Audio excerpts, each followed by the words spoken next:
So hi there and you're welcome back to my channel. So my name is Jemimahchukwudi, and today I just want to have a little chat for startup entrepreneurs. Okay, so quite a lot of people tell them and they make you believe that success in their particular field is entirely down to passion, hard work, and the right attitude. But every day you wake up and you go to work or you go to your business and you're putting in the hours, you're putting in the time, you're putting in the effort, but it seems like you are not seeing so much results. And if you think that's a lie, apart from you can even look out at other people and you notice that, oh, it is the same. So your main question is, what is the difference, or what do I need to do, or what do I need to have to be able to succeed the way I want to succeed? So if you want to see this to the end, definitely do keep on watching.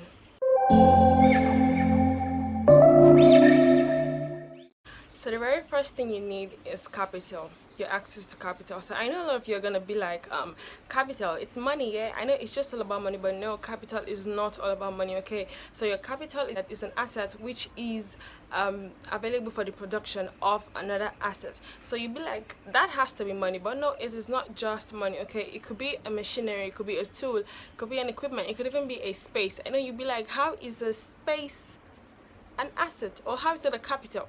Okay, so your space is an asset in the sense that if that space gets taken or occupied by someone, it is gonna cost you time to look for another space, to get another place. It's gonna cost you time, it's gonna cost you customers, and if it is costing you customers, automatically it is going to cost you money.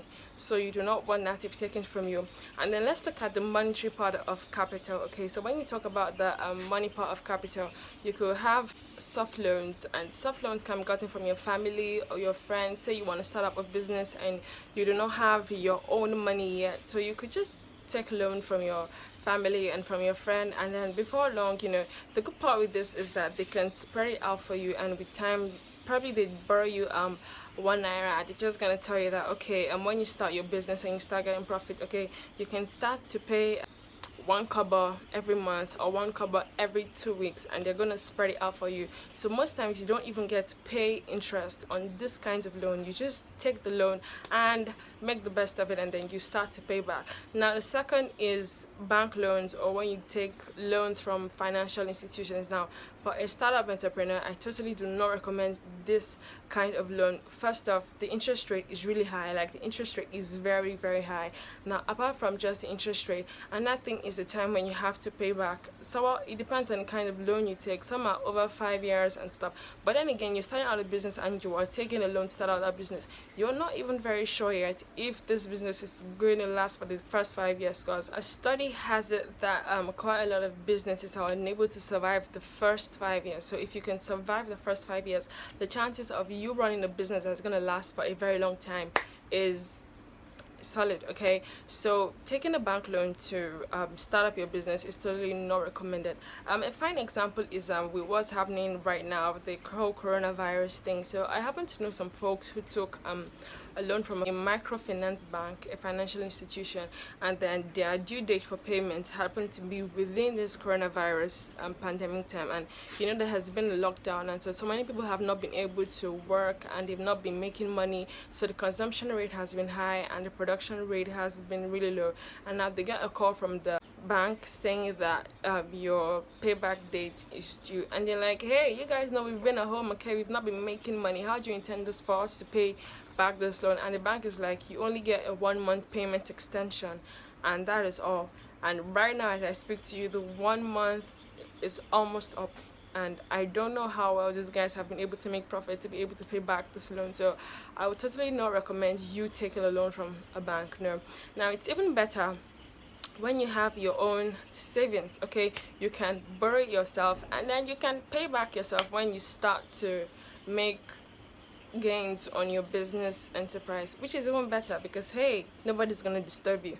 So the second would be influential relationships. Now influential relationships actually talk about your relationship to someone who has some sort of effect over events. It could be on social media, it could be monetary, it could be on people, it could be just anything. Okay, now a fine example would be celebrities, okay, who wear a particular designer brand. Now you tend to find that a lot of times after the celebrity has worn this brand, that collection sells out. You're like, how does it happen? Well, it is possible because it is not fashion until Rihanna says it's fashion, and if Rihanna says it's fashion, every person on the Rihanna gang is literally gonna buy that fashion and they wanna wear that trend. Quite a lot of times opportunities open up, or sometimes they open up. So one time I was listening to a YouTuber and she said something like, every time you talk to someone, if you get the opportunity to, or if you do not, make sure you always tell people, I have a YouTube channel, okay, go right ahead and send them the link, get them to subscribe if you can, and even watch your videos.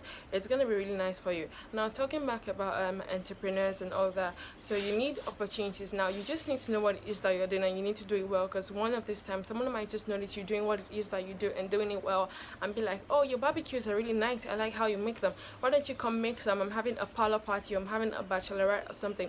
And that might just be your big break, and it is very necessary for you to be able to recognize an opportunity when you see one, because most times they come as work or they come as a decision, and your ability to be able to weigh what decisions matter most for you is gonna pay you off big time. So some people say you're going to need luck. Now when I think of the word luck, to me it applies better when you're talking about the lottery, or when you're bidding for something you and a lot more other people are bidding for, and then you just get picked at random and you win it. For me, that is luck. But if you're relating this to entrepreneurship or to having a job, I'd more of call it grace, because quite a lot of times people say things like if you do things the way other people are doing it, applying the same methods they're applying, you most likely should get the same results they are getting. But then again, I know you've seen people who have done the same thing, who have applied this role and they didn't get the same result, which actually means that there's an exception to every role. When I also heard of Thomas Edison, like that guy to me is somebody who failed, like he failed in flying colors, he failed perfectly, he failed wonderfully, but at the final attempt he got it done, which actually means that sometimes you just need to be dogged at what you're doing, you need to be consistent, you need to put your heart down and continue to do it, and finally you're gonna get the big break that you're looking for. But back on the money terms, and we're talking about having a financial fallback. Now this is very important, especially for startup business, precisely because you cannot put all of your money into a business. You cannot have $1 million and put that whole million into your business. I mean, you have you, okay, you've got yourself, you've got your expenses to take care of. If you have a family, you've got your family expenses. You never can tell what tomorrow brings. You might have an emergency tomorrow, so you need to have money set aside for all of these things.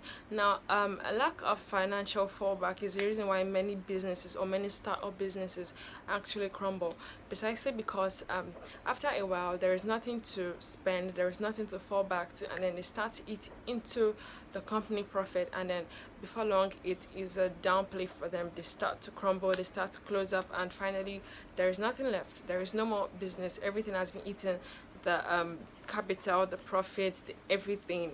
So depending on the kind of business you're running, quite a lot of times your first patrons, your first customers are your family and your friends. Then they start to build you a support system, start to build you a supportive network, then they begin to grow your customer base, and before long someone is going to say, hey, my sister does this, okay, my mom does this, my brother does this, and then before long they start to sell you out and they start to spread the word for you, and they bring you more customers and more clients and more people. And so do you feel like any of these things I mentioned are missing? Don't worry, you just go right ahead and do what you can with what you have where you are. Okay, so if you found this video helpful, go right ahead and give me a thumbs up. Don't forget to subscribe and feel free to share this video, and also leave a comment for me. Okay, so till next time in the next video, bye.